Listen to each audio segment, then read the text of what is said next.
하나님의 말씀은 신약성경 마태복음 6장 9절부터 13절까지의 말씀입니다. 함께 합독합니다. 시작. 그러므로 너희는 이렇게 기도하라. 하늘에 계신 우리 아버지여, 이름이 거룩히 여김을 받으시오며 나라가 임하시오며 뜻이 하늘에서 이룬 것 같이 땅에서도 이루어지이다. 오늘 우리에게 일용할 양식을 주시옵고 우리가 우리에게 죄 지은 자를 사하여 준 것 같이 우리 죄를 사하여 주시옵고 우리를 시험에 들게 하지 마시고 다만 악에서 구하시옵소서. 나라와 권세와 영광이 아버지께 영원히 있사옵나이다. 아멘. 오늘도 복된 주일을 맞아 성부, 성자, 성령 삼위일체 하나님을 진정으로 예배하는 우리 3대 가족들을 진심으로 축복하고, 하나님께서 하나님을 찾고 예배하는 자들에게 약속하신 말씀을 통해 주시는 은혜와 평강이 예배자인 우리 3대 가족들에게 충만히 임하길 주의 이름으로 축원합니다. 여러분, 2000년 전 그런 예수님 당시 이스라엘 백성들은 서다, 서 있다 라는 뜻의 의미를 가진, 한번 따라해 볼까요? 아미다. 이 아미다라고 불리는 18개의 축복문이 기록된 공동체 기도문, 이스라엘 백성들이라면 누구나 기도하는 이 공동체 기도문을 날마다 기본적으로 3번 이상은 정해진 시간에 기도를 드렸습니다. 더욱이나 그들은 수백 년에 걸쳐 강대국들의 오랜 지배를 받았고, 예수님 당시는 그 오랜 강대국들의 지배에 연이어 로마라고 하는 제국의 지배를 받고 있었기 때문에 무엇보다도 이스라엘 백성들은 구약에 약속된 메시아 곧 그리스도가 오셔서 이방 나라의 그 긴 시간 동안 압제받고 있는 이스라엘과 이스라엘 백성들을 독립시켜 구원해 주시길 위해 간절히 기도했습니다. 제가 서 있다라는 의미의 아미다라는 18개의 축복문이 기록된 공동체 기도문만 말씀드렸지만, 사실은 그것 외에도 수많은 공동체 기도문이 유대인들에게는 있었습니다. 이처럼 이스라엘 백성들이 이 땅에 오실 메시아를 학소고대하며 기도하던 때에 마침내 복음서를 보면 메시아이신 예수 그리스도께서 오셨고, 마태복음에 따르면 예수님은 하나님 나라 백성들의 새로운 삶을 팔복을 통해 설교를 시작하셨는데, 이런 설교를 이어가시는 중에 예수님은 하나님 아버지께서 반드시 상으로 갚아주시는 3가지 의로운 행위들을 말씀하셨습니다. 그게 바로 구제와 그리고 기도와 금식, 이 3가지는 반드시 하나님이 상으로 갚아주시는 의로운 행위다라는 말씀을 팔복 이어 산상수훈이라고 하는 긴 설교 가운데 전해주셨던 것입니다. 그리고 그 3가지 반드시 상을 갚아주시는 이 3가지 행위는 하나님이 반드시 상을 갚아주신다고 말씀하시는 중에 기도에 관한 말씀을 하시고, 그 기도에 관한 말씀에 이어서 우리가 너무나도 잘 아는 주기도문에 관한 말씀을 제자들에게 가르쳐 주셨던 것입니다. 여러분, 마태복음 6장에만, 오늘 본문에만 주기도문이 있는 것이 아니라요, 누가복음 11장에 보면 마태복음 6장에 기록된 주기도문과는 조금 다르지만 거의 같습니다. 약간 간략하게 누가복음 11장에도 기록이 되어 있는데요, 우리가 주기도문의 배경 정도는 좀 기억할 필요가 있어요. 여러분, 주기도문을 주님이 일방적으로 가르쳐 준 게 아니에요. 누가복음 11장에 보면 세례 요한을 따르는 그의 제자들이, 요한 선생님, 우리에게 이스라엘 민족이 이렇게 민족 공동체적 기도문이 있는 것처럼 세례 요한 당신을 따르는 우리 제자 공동체에도 우리가 함께 기도할 수 있는 공동체 기도문을 가르쳐 주십시오라고 말했고, 이때 세례 요한이 제자들에게 공동체 기도문을 가르쳐 주는 그 모습을 예수님의 제자들이 목격하고 예수님께 쫄래쫄래 와가지고 세례 요한도 그의 제자들에게, 자신을 따르는 제자들에게 공동체 기도를 가르쳐 주셨는데, 우리도 주님을 메시아요 그리스도요 하나님의 아들로 믿는 제자들인 우리를 위해서도 주님 기도를 가르쳐 주십시오. 여러분, 제자들의 이런 요청에 따라서 주님이 그래? 그러므로 너희는 이렇게 기도하라 하면서 어떻게 해요? 하늘에 계신 우리 아버지요. 오늘은 하늘에 계신도 안 들어갈 거예요. 그러므로 이렇게 기도하라라는 말씀을 가지고 저와 여러분들이 주기도문 들어가기에 앞서 하나님 아버지께서 원하시는 기도가 무엇인지를 좀 함께 살펴보려고 합니다. 여러분, 말씀드린 것처럼 주기도문은 예수님을 구주로 믿고 따르는 제자들의 요청에 의해서 예수님이 성경 전체에서 딱 한 번 유일하게 이곳에 제자들에게 기도의 원리는 이런 것이다 라고 가르쳐 주신 유일한 내용입니다. 그러니까 중요하겠죠? 근데 여러분, 이 주기도문에 대한 요청과 예수님이 주기도문을 가르쳐 줄 때의 그 상황도 중요해요. 누가복음에 따르면 이렇게 나와 있습니다. 예수께서 한적한 곳으로 가셔서 기도하신 후에 내려와서 제자들에게 이 기도문을 가르쳐 주셨다는 거예요. 제자들의 요청에 따라서. 그러면 이런 생각을 한번 해볼 수 있죠. 예수님은 지금 방금 전 어떤 상황이었다고요? 성부 하나님께 홀로 나아가 한적한 곳에서 기도를 마치시고 돌아와서 제자들에게 이 기도를 가르쳐 주셨다는 거예요. 그러면 우리가 무엇을 전제해야 하냐면, 주님은 자신의 기도를 별도로 하고 나와서 제자들이 가르쳐 달라고 하는 기도를 별도로 다르게 가르쳐 주신 것이 아니라는 거예요. 방금 전까지도 주님은 주기도문의 원리를 따라서 성부 하나님께 한적한 곳에서 독대하시며 기도하셨고, 제자들의 요청에 따라서 산 아래로 내려와 방금 전 기도한 내용의 원리를 따라서 그대로 제자들에게 뭘 가르쳐 주신 거예요? 주기도문. 그러니까 주님은 내가 하는 기도 따로 제자들 너희는 이런 기도해야 된다라고 가르쳐 주신 게 아니에요. 복음서에 보면 예수님은 늘 새벽 미명에 한적한 곳으로 가서 하나님을 독대하셨고 기도하셨다. 궁금하죠? 저도 성경 읽으면서 도대체 우리 예수님은 어떤 기도를 성부 하나님께 드렸을까? 어떤 기도의 대화로 하나님과의 독대를 그 긴 시간을 그것도 매일같이 보내셨을까 하고 기도의 내용이 사실 저도 많이 궁금했는데 이제 풀리는 거죠. 주님도 한적한 곳에서 성부 하나님께 기도할 때 어떤 내용의 원리를 가지고 기도하셨다고요? 주기도문. 여러분, 우리도 그러잖아요. 이제 우리가 인도하거나 교회에 처음 나온 초신자가 있을 때 내가 하던 기도의 방식이나 원리를 가르치지, 나는 이렇게 기도하는데 교과서에 보니까 기도에 이런 내용이 나옵니다. 당신은 이렇게 기도하십시오. 이렇게 안 가르치죠. 내가 경험한 기도, 내가 기도하고 있는 어떤 그런 원리, 중요하게 생각하는 것들을 초신자에게 가르치죠. 여러분, 그래서 사실은 신앙생활에 연륜 있는 분들의 기도가 이래서 중요한 거예요. 이래서. 제가 전도사 때 속이 좀 많이 안 좋아가지고 위내시경을 한 3번 이상 했거든요. 이미 20대에. 근데 그 사실을 한 여자 전도사님이 저 장당동에서 개척을 해가지고 시골 마을에서 교회를 하셨는데, 제가 아는 교회의 여동생의 고모세요, 그분이. 그분을 만날 일이 있었는데 그분이 저한테 하는 말이 뭐냐면, 여러분 제가 몇 번 이야기했지만 속이 안 좋냐 그러더니 강대상을 3년 동안 닦으면서 기도하라는 거예요. 그래서 그러니까 그분은 어떤 체험이 있는 거예요? 강대상을 3년 동안 닦으면서 기도 응답을 받은 경험이 있는 거예요. 근데 여러분, 여기서 우리가 지혜를 좀 발휘해야 돼요. 여러분, 강대상을 3년 닦아 응답받는 건 성경에 있어요, 없어요? 그렇죠. 그건 그분의 개인적인 경험이죠. 그죠? 그러니까 그런데 이제 초신자들이 문제인 거죠. 초신자들은 그것을 절대적 진리로 알아듣는다는 거예요.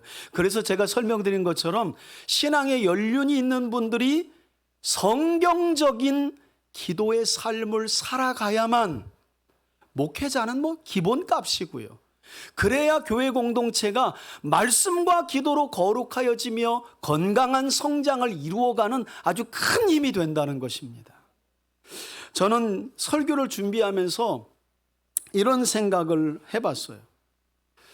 예수님이 왜 기도를 가르쳐 주실까 하고 구약을 돌아보니까 이스라엘 백성들과 하나님 사이에 수많은 기도가 있었는데, 너무 마음이 아픈 건 하나님이 자기 백성의 기도에 대하여 뭐라고 하시냐면, 내가 귀를 막을래, 내가 눈을 가릴래 손으로, 난 너희들의 기도를 듣고 싶지 않아 라고 하는 내용이 특별히 역사서 안에 활동했던 선지서들 안에 너무 많다는 거예요.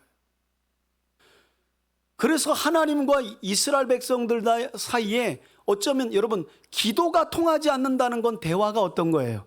단절됐다는 거예요. 그래서 나라가 분단되고 망하고 포로로 끌려가고 돌아와서도 이스라엘 나라가 어려움을 겪지요. 그리고 예수님이 오셨는데도 그 수백 년의 시간이 지났는데도 아직도 자기 백성과 하나님 사이의 대화가 어떻게 해요? 원만하지가 않은 거예요. 그래서 주님이 그러므로 너희는 어떻게 기도하라? 이렇게 기도하라 라고 말씀하세요. 여러분 솔직히 한번 요즘 시대 우리가 기도를 어떻게 생각하는지 한번 떠올려 봤으면 좋겠어요. 여러분 오늘날 많은 성도들에게 있어서 기도는요, 하나님과의 깊은 친교의 통로이기보다는 왠지 부담스러운 숙제처럼 느껴지는 것이 기도에 대한 오늘날 많은 성도들의 정서입니다. 그러나 우리 예수님께서 가르쳐 주신 기도는 우리를 억누르는 무거운 짐이 아니라 하나님 나라의 은혜를 온전히 누리도록 하는 거룩하고 복된 통로라고 말씀하세요. 안타까운 것은 2000년 전 이스라엘 백성들은 오늘날 우리들처럼 기도를 부담스러운 숙제처럼 여긴 건 아니지만 오히려 그들의 수많은 공동체적 기도와 기도문들이 기도를 들으시는 하나님께 무거운 짐이 되었던 것을 보게 돼요. 그래서 이 땅에 오신 예수님은 하나님 나라 백성들의 새로운 삶에 대한 설교를 시작하시면서 자신을 따르는 제자들을 향해 이와 같이 기도의 원리와 내용에 관해 말씀을 하셨던 것입니다. 여러분 복음서를 보면 예수님은 자신의 이적과 표적을 보면서 따라다녔던 무리를 가리켜 뭐라고 말씀하셨냐면 한번 따라합시다. 저희들. 네, 저희들이라고 말씀하셨어요. 반면 예수님을 약속하신 하나님의 아들 메시아요 그리스도로 믿는 사람들을 가리켜 뭐라고 부르셨냐면 한번 따라합시다. 너희들.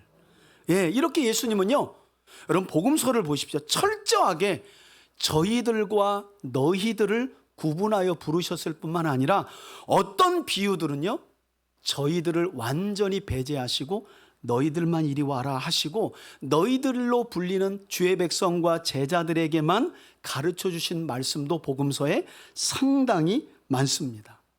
근데 여러분 오늘 설교 제목이 뭐라고요? 그러므로 누구요? 너희는이에요. 여러분 너희는, 여기서 말하는 너희는 예수님을 믿어 하나님의 자녀가 된, 그래서 예수님의 제자가 된 사람들을 가르쳐 주시는 말씀이라는 거죠. 그러니까 주기도문은 저희가 아니라 누구에게 주시는 거예요? 너희들인 오늘 이 자리에 있는 저와 여러분들에게 기도의 원리를 가르쳐 주시는 예수님의 말씀이라는 거예요.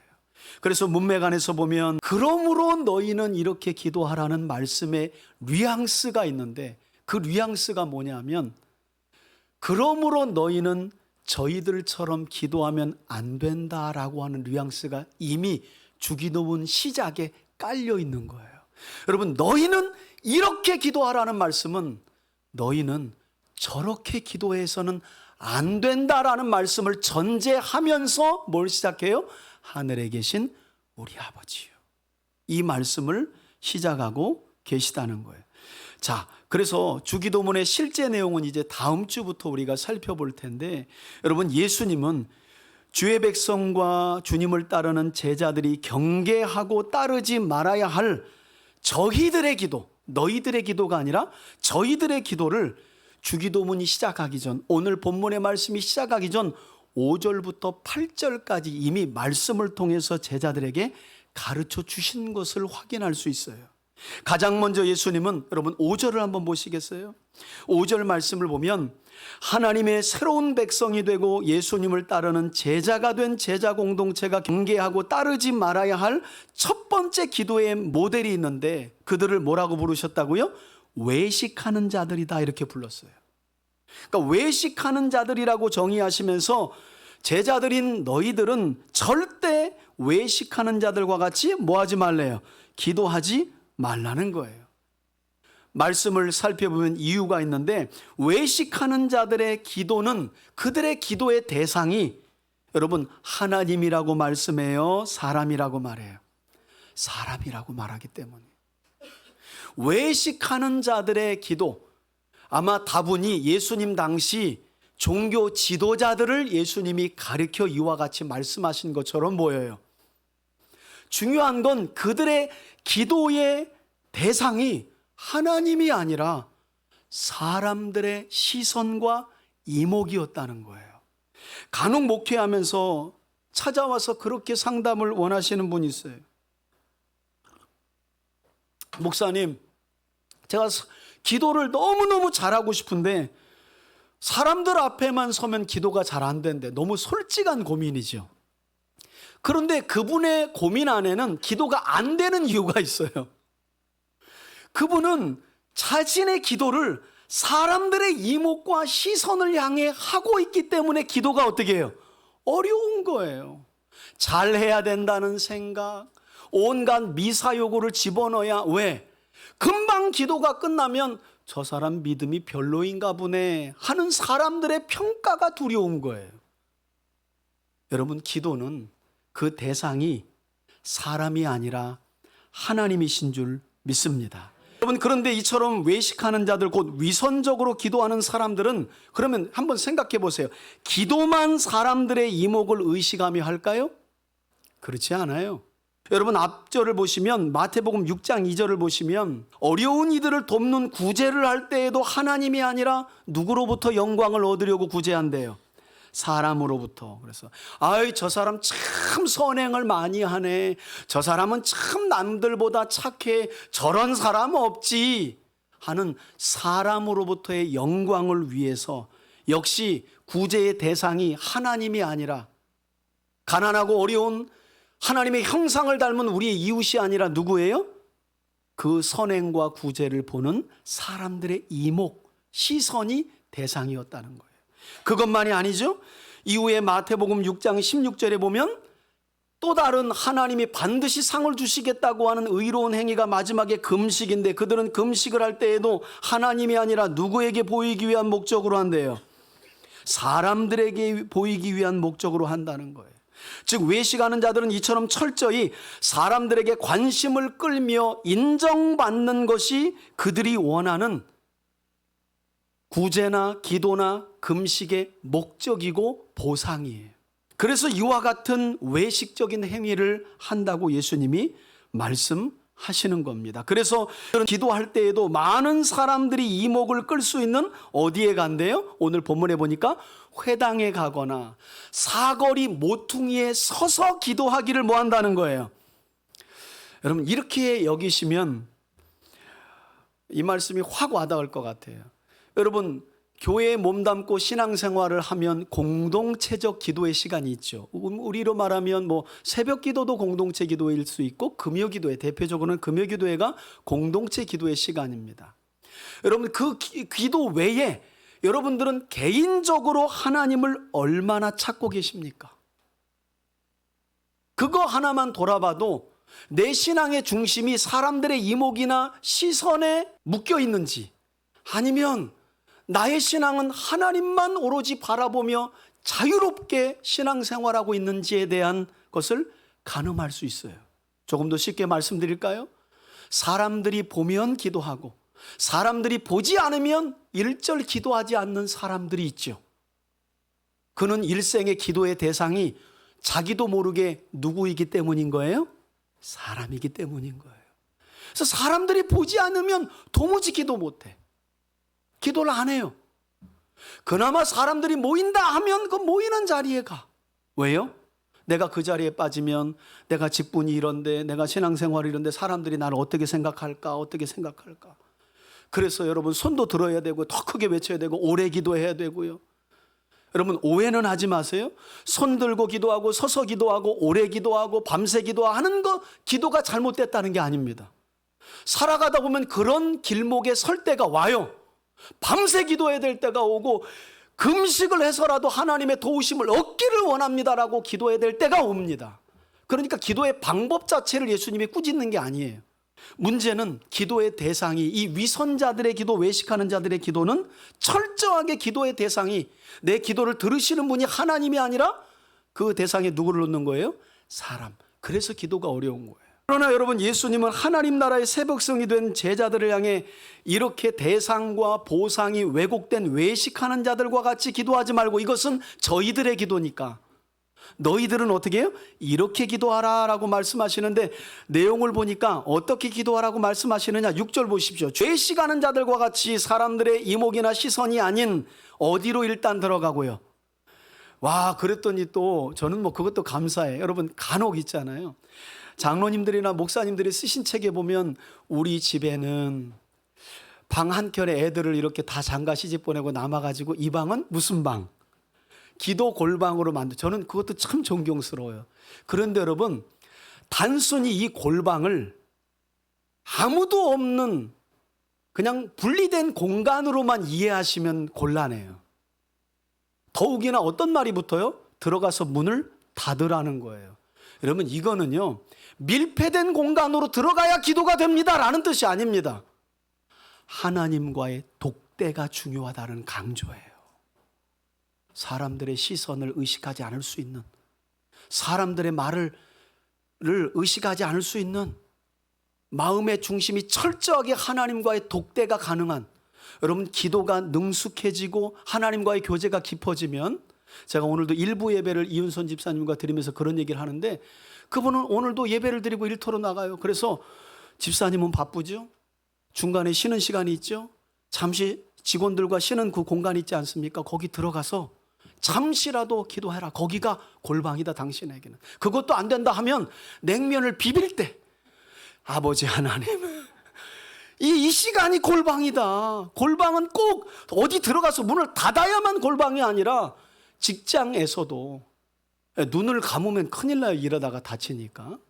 능숙해서 얼마든지 하나님만 독대할 수 있다면, 직장에 가든 가정에 오든 운전 중이든 교회에 있든 밖에 있든, 우린 영적인 어디에서 하나님을 독대할 수 있는 거예요?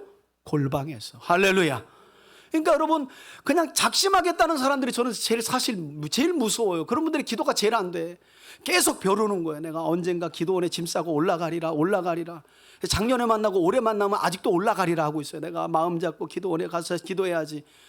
아니, 삶에 널린 게 골방인데, 운전하면서도 너무 좋잖아요. 하나님을 독대하는 시간들이 우리 삶에 찾아보면 얼마나 많은지 몰라요. 여러분, 그래서 골방으로 들어가 은밀한 중에, 하나님은요, 은밀한 중에 계셔서 은밀하게 보신다는 거예요. 그리고 은밀하게 보시며 은밀한 중에 상으로 갚아주시는 분이시다. 그러니 너희는 저희들과 같이, 외식하는 자들과 같이 사람들의 이목과 시선을 기도의 대상으로 삼지 말고, 언제나 은밀한 중에 계셔서 은밀한 중에 보시고 은밀하게 반드시 상을 주시는 하나님을 바라보라는 거예요. 즉, 기도자들의 기도를 듣는 청중은 사람이 아니라 누구라는 거 잊지 말라는 거예요. 하나님이시라는 거. 그러니 여러분, 공간이 중요합니까? 사람이 많이 있든 없든 아무로 중요하지 않아요. 그러니까 이 골방이라는 의미, 은밀한 중에 보시고 은밀한 중에 갚으신다는 하나님을 향한 우리의 기도는요, 그냥 어느 날 호련이 되는 게 아니에요. 경건의 기도 훈련을 통해 이루어지는 줄 믿습니다. 여러분, 사무엘상을 보면 사울 왕이 폐위된 이후에 하나님의 마음에 합하여 이스라엘의 새로운 왕으로 기름 부음 받은 다윗은 무려 10년 동안이나 사울 왕에게 쫓겨다니면서 도망자 생활을 하게 되죠.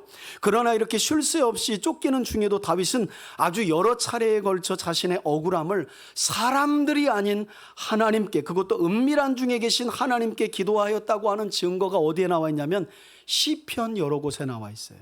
그 가운데 대표적인 시편이 시편 57편과 142편인데, 쫓기는 중에, 그것도 10년 동안. 저는 어떤 면에서는 다윗이 정치력이 없는 사람도 아니었을 텐데, 여러분, 10년 기도해서 응답 안 되면 응답 안 된 거라고 생각해야 되지 않아요? 그런데도 은밀한 중에 계신 하나님만 바라보며 어떻게 기도했느냐. 우리 시편 142편 1, 2절만 한번 볼까요? 앞에 보시고 함께 읽습니다. 시작. 내가 소리내어 여호와께 부르짖으며 소리내어 여호와께 간구하는도다. 내가 내 원통함을 그의 앞에 토로하며 내 우환을 그의 앞에 진술하는 도다. 여러분 보세요. 2절인데 나는 하나님께 기도한다. 하나님께 간구한다. 나는 그분 앞에서만 내 간구를 이야기한다. 그분 앞에서만 내 소원을 토로한다. 4번이나 나와 있어요. 이게 다윗의 위대함입니다. 사람들 찾아다니면서 구걸하듯 그냥 이렇게 하지 않아요. 언제나 그는 피신 다니는 중에도 여러분 이 시편을 찾아보면 시편 57편과 142편의 표제가 뭘로 붙어 있는 줄 아세요? 다윗이 사울을 피해 굴에 들어갔을 때 그 굴이 다윗에게는 뭐가 된 거예요? 골방. 하나님만 독대할 수 있는 골방이 된 거예요. 그런가 하면 바벨론에 포로되어 끌려갔던 다니엘의 기도는 어떻습니까? 다니엘서 6장을 보면 다니엘은 메데 페르시아 왕 다리오가 한 달간 내가 명령을 내리니 페르시아 왕의 통치를 받는 전역에 있는 모든 사람들은 한 달간은 자기 신에게 예배도 하지 말고 기도도 하지 말아라. 만일 내 명령을 어기는 자들은 굶주린 사자굴에 던져 넣을 것이다 라는 엄중한 명령을 알고도 하루에 3번 늘 하던 대로 성경에 보니까 다니엘은 다락으로 올라가 예루살렘을 향하여 은밀하게 하나님을 독대하였다라고 성경은 말씀해요. 여러분, 우리 예수님도 마찬가지입니다. 우리 앞에 보시고 마태복음 14장 23절을 읽어볼까요? 함께 읽습니다. 시작. 무리를 보내신 후에 기도하러 따로 산에 올라가시니라. 저물매 거기 어떻게 해요? 혼자 계시더니.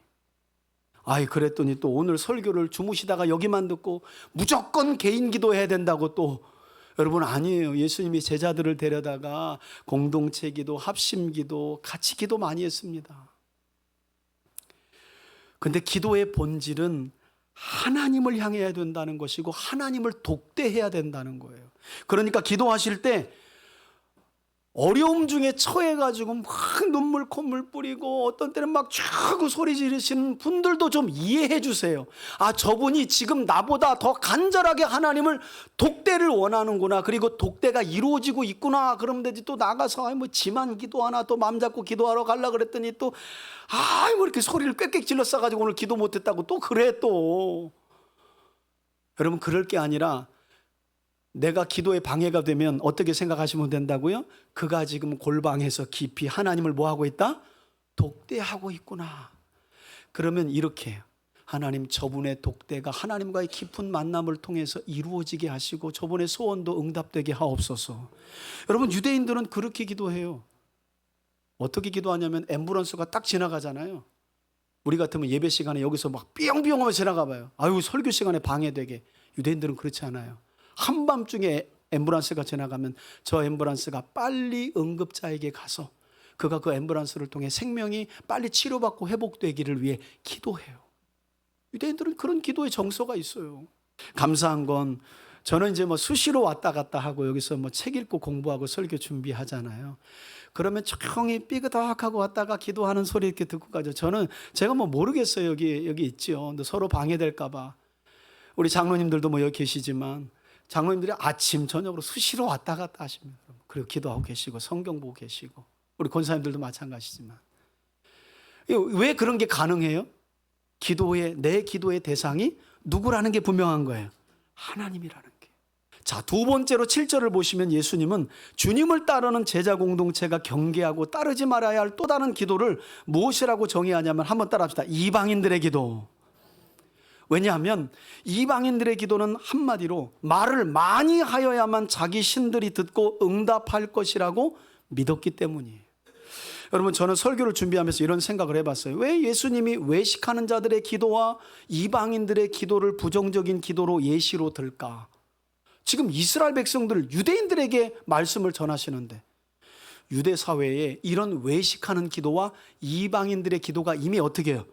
들어온 거예요.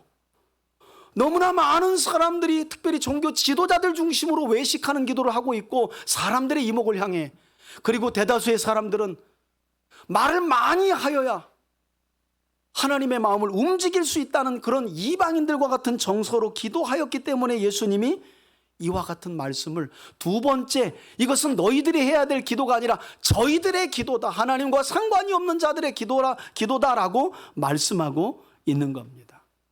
여러분 당시의 배경을 말씀드리면요. 당신은 많은 신들을 섬기는 사람들이 있었기 때문에 그들의 생각이 이랬다고 그래요. 그 많은 신들의 이름을 내가 다 알기도 어렵고 일일이 구하기도 어려우니 내가 할 수 있는 건 내가 많은 말을 할 때, 쉽게 설명하면 이런 거예요. 내가 알고 있는 신은 A와 B, C인데 그 외에도 D도 있고 E신도 있고 F신도 있고 Z까지 있는 거예요. 근데 나는 그 신을 몰라. 근데 그런 신들에게까지라도 내 기도가 응답되고 싶으니 말을 많이 하면 A부터 Z신까지 내가 아는 신과 알지 못하는 신들까지도 내 기도를, 그 많은 기도를 듣고 응답할 거라는 정서가 있었다는 거예요. 근데 문제는 이스라엘 중에도 그런 정서를 가지고 하나님께 기도하는 이들이 많았던 거예요. 그래서 어떤 말씀을 하세요? 여기 보니까 그들의 기도의 특징이 뭐라 그래요? 중언, 부언한다 이렇게 말해요. 여러분, 이방인들의 기도는 그런데 여기에 멈추지 않아요. 그들은 말을 많이 해야만 기도가 응답될 뿐 아니라 오랜 시간 기도해야 한다고 말합니다. 그래서 기도의 분량을 채우라는 이야기 들어보셨죠? 기도의 분량을 채우라. 저도 제자 훈련하면서 수많은 기도책을 보고 거기선 빠지지 않는 게 뭐냐면 기도의 분량을 채우라는 거예요. 그런데 물어봅시다. 그 분량은 누가 정하는 겁니까 도대체? 기도의 분량을 채우라며요. 그럼 3시간을 기도의 분량이라고 이야기해 봅시다. 그 3시간을 누가 정했냔 말이에요. 결국 경험한 그 사람이 정한 거 아니에요? 3일은 금식 기도해야 된다는 분량을 정해놨어요. 그거 누가 정한 겁니까? 그걸 경험한 사람이 정한 거 아니에요? 저도 그래서 3일 금식, 철야 기도 정말 많이 했어요. 근데 여러분, 또 오해하시면 안 돼요. 금식 기도나 철야 기도라는 방법 자체를 주님이 꾸짖거나 잘못됐다고 말씀하지 않아요. 본질은 뭐냐면 내가 그런 정성과 노력을 들여서 하나님을 움직여 보겠다는 게 문제라는 거예요. 내가 많은 말을 하는 그 노력으로 하나님을 내가 원하는 방향으로 움직여 보겠다는 걸 지금 예수님이 지적하고 계신 거예요. 그건 누구의 기도라고요? 하나님을 아버지로 믿지 않는, 우리가 흔히 말하는 지성이면 감천이라. 여러분, 흥미로운 이야기 하나를 해드릴까요? 동일한 주기도문이 누가복음 11장에 나와 있다 그러잖아요. 누가복음 11장은 이렇게 되어 있습니다. 주기도문을 가르쳐 주신 다음에 주기도문 바로 뒤에 주기도문을 보충하는 비유가 2가지 있어요. 하나는 늦은 시간에 친구가 먼 동네에서 자기에게 찾아와 가지고 야, 나 저녁을 못 먹었는데 밥 좀 떡 있으면 좀 달라. 이것 때문에 이미 취침 자리에 들어간 친구가 곤란한 지경에 빠지는 비유가 하나가 나오고요. 또 다른 비유는 아무리 악한 아버지라도 빵을 달라 하는데 돌을 줄 자가 없고 음식을 달라고 하는데 전갈을 줄 자가 없는데 하물며 하나님 아버지가 너희에게 구하면 성령이라도 아끼지 않겠느냐라는 말씀을 하세요. 조금 다르죠? 근데 여러분, 누가복음을 보면 예수님이 가르쳐 주신 기도가 너무너무 명확해요. 우리가 하나님을 움직일 수 있는 어떤 방법은 없다는 거예요. 우리 인간적인 노력으로라도. 누가복음은 이렇게, 첫 번째 비유는요, 하나님이 우리의 기도를 들으시고 응답하시는 이유는 당신의 체면 때문이라고 이야기해요. 여호와라고 하는 유일하신 한 분 하나님이라는 체면 때문에 응답해 주신다는 게 첫 번째 비유의 핵심이고요. 2번째는 그분이 우리 아버지시기 때문에 말을 많이 해서 용돈 받으려면 막 설득해야만 나오는 게 아니라 필요하면 알아서 주시고 더 주시고, 이게 부모의 역할이고 그런 분이 우리 하나님이시라는 거예요. 그런데 이방인들의 기도는 어때요? 노력과 정성으로 하나님을 움직여 보겠다는 그게 잘못되었다는 걸 예수님이 이와 같이 말씀하시는 거예요. 여러분, 노력과 정성이 들어가면 그 다음에 따라오는 게 뭔지 아십니까? 바로 공로주의입니다. 공로주의. 내가 3일 금식했는데, 내가 이렇게 크게 부르짖었는데, 내가 이렇게 몇 시간 동안 기도했는데 왜 안 들어주시냐는 거예요. 여러분, 우리가 이렇게 기도를 시작합니다. 완전하신 하나님, 그렇게 기도해놓고 내가 3시간 기도했는데 왜 안 들어주냐는 거예요. 완전하신 하나님의 계획이 있어서 조금 미루거나 더 완전한 계획 때문에 잠시 응답이 없는 것도 못 참아요. 그래서 또 다른 지극과 정성으로 하나님을 움직여 보려고 하는 거예요. 저는 한국교회가 이런 조금은 샤머니즘에서 흘러 들어온 그런 좀 기도를 탈피했으면 좋겠어요. 제가 이런 말 할 때마다 조금 조심스러운 건, 그러니까 아예 금식 기도도 또 뭐 철야 기도도 아예 하지 말아야 돼, 이럴까봐 또 제가 겁나. 여러분, 그렇게 기도해야 될 사람들은 하셔야 돼요. 그런 때인지도 모르고 그냥 누가 기도해 주겠지 이런 시기를 지나시는 분들도 있어. 지금 제가 보면 저분은 철야해야 되는데, 지금 저분은 금식하며 기도해도 부족한데, 그런데도 그냥 잘 모르는 분들이 있어요. 여러분, 예수님은 이처럼 이방인들의 자기 공로를 앞세운 인본주의적인 신념에서 온 이런 기계적이고 일방적인 기도를 경계하시고 8절을 보시겠어요? 그것들은 저희들의 기도라, 너희는 이렇게 기도하라고 말씀하시는데, 뭐라고 하시냐면, 이방인들처럼 하나님을 많은 말을 해야만 들으시는 분으로 오해하지 말고, 오히려 하나님은 구하기 전에 자기 백성들의 필요를 어떻게 해요? 한번 따라합시다. 다 알고 계신다. 그랬더니 이제 기도하기 싫은 사람이 저를 또 찾아와서 이렇게 얘기하네요. 다 알고 계시니까 기도 안 해도 되죠. 여러분, 그렇지 않아요. 성경은 다 알고 계시기 때문에 오히려 더 기도해야 한다라고 말씀하세요. 왜냐하면 하나님이 우리의 필요를, 우리가 무엇을 기도해야 될지를 몰라서 우리가 기도하기를 원하시는 것이 아니라, 하나님은 하나님의 자녀들인 우리들과 더욱 친밀한 관계를 위해 대화인 기도를 원하시기 때문인 줄 믿습니다. 그럼 기도는 말씀드린 것처럼 하나님이 우리가 뭘 기도해야 될지를 몰라서가 아니라, 그가 나를 의존하는구나, 의지하는가를 증명하는 자리이기 때문이에요. 기도의 자리가 그런 자리예요. 하나님이 우리가 필요한 걸 몰라서가 아니라, 내가 기도의 자리에 설 때, 내 아들이, 내 딸이 나를 아버지로 인정하는구나. 그리고 그는 그가 구하지 아니하여도 그가 뭐가 필요한지를 다 알고 이 자리에 나와의 친밀함을 위해 나왔구나. 그 자리에 섰구나. 골방에 들어가 있구나. 그걸 하나님이 보신다는 거예요.